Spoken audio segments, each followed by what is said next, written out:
안녕하세요, 여러분. 오늘은 정말 흥미진진한 판결을 가져왔습니다. 2025년 2월 13일 수원지 방법원에서 선고된 따끈따끈한 판결인데요. 임차인이 완전 패소했음에도 불구하고 소송 비용은 20%만 부담하게 된 놀라운 사건입니다. 사건의 주인공들과 배경. 이번 사건의 주인공은 자동차 정비업을 하는 A씨와 건물주 E씨입니다. A씨는 2020년 3월경 광명시에 있는 오피스텔 지하 1층 약 300제곱미터 점포를 임대차 보증금 2,500만원, 월 차임 250만원에 임차해서 자동차 정비업을 시작했습니다. 처음에는 평범한 임대차 관계였지만 상황이 복잡해지기 시작했습니다. 이 지역에 재개발 바람이 불면서 도시정비법에 따른 주택재 개발정비 사업이 시행되었고 2020년 3월 27일 사업시행인가를 받은 재개발조합이 이 건물도 수용 대상에 포함시킨 것입니다.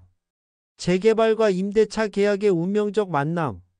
A씨와 E씨는 2021년 3월경 월 차임을 290만원으로 관리비를 60만원으로 올리기로 합의했습니다.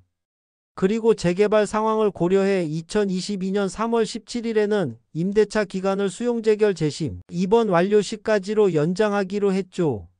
하지만 2022년 5월 13일 관리처분 계획이 인가되고 고시되면서 모든 것이 바뀌었습니다. 도시정비법에 따라 기존 임차인은 더 이상 건물을 사용할 수 없게 되고 사업 시행자인 재개발조합이 건물 사용권을 갖게 된 것입니다. 재개발조합은 2023년 3월경 엘리베이터의 소유권이 조합으로 이전되었으니 3월 30일까지 이주하지 않으면 법적 조치를 취하겠다는 공고를 붙였습니다. A씨는 결국 2023년 4월 10일 점포에서 퇴거했지만 열쇠는 바로 반납하지 않고 약 한 달 후인 5월 3일에야 재개발조합에게 반납했습니다. A씨의 보증금 반환 청구와 법적 근거. A씨는 당연히 임대차 보증금 2,500만원의 반환을 요구했습니다.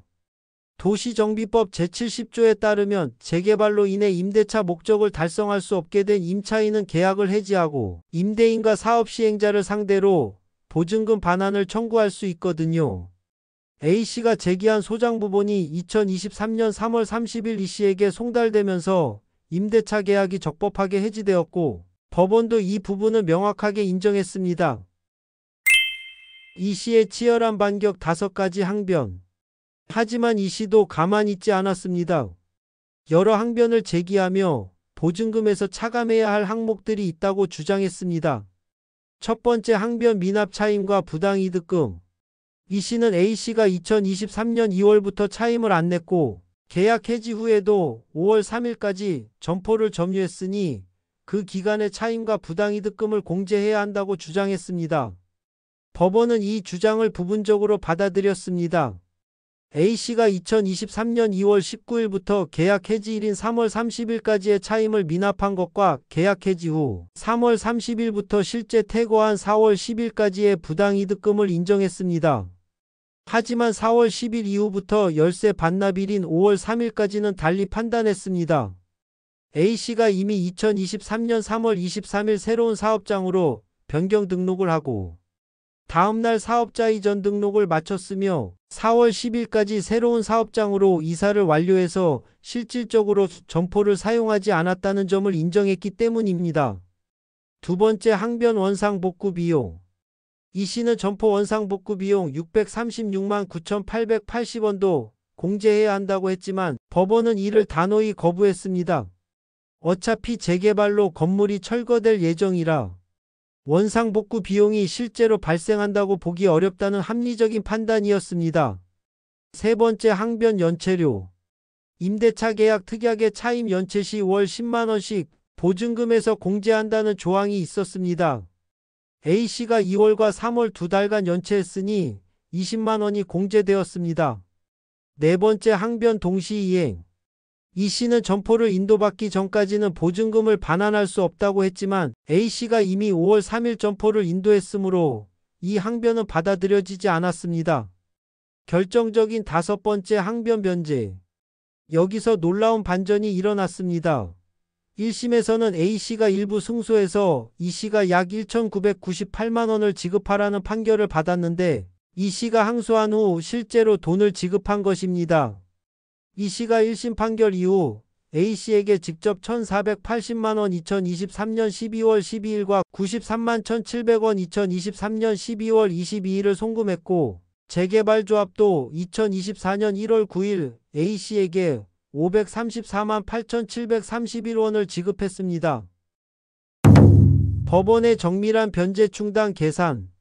법원은 민법 제479조에 따른 법정 변제 충당 순서로 꼼꼼히 계산했습니다. 먼저 보증금 2,500만 원에서 미납차임과 부당이득금 660만 1,935원, 연체료 20만 원을 빼면 1,819만 8,065원이 남습니다. 이 잔액에 대해 점포인도 다음 날인 2023년 5월 4일부터의 지연손해금을 먼저 충당하고 그 다음 원금에 충당하는 방식으로 계산한 결과 E씨와 재개발조합이 지급한 돈으로 A씨의 보증금 반환 청구권이 완전히 소멸되었다고 판단했습니다. 놀라운 최종 판결. 결국 A씨의 청구는 완전히 기각되었습니다.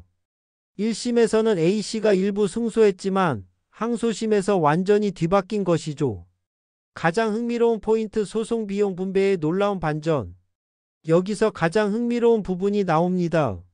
A씨가 완전 패소했음에도 불구하고 소송 총비용의 20%만 A씨가 부담하고 나머지 80%는 E씨가 부담하게 되었습니다.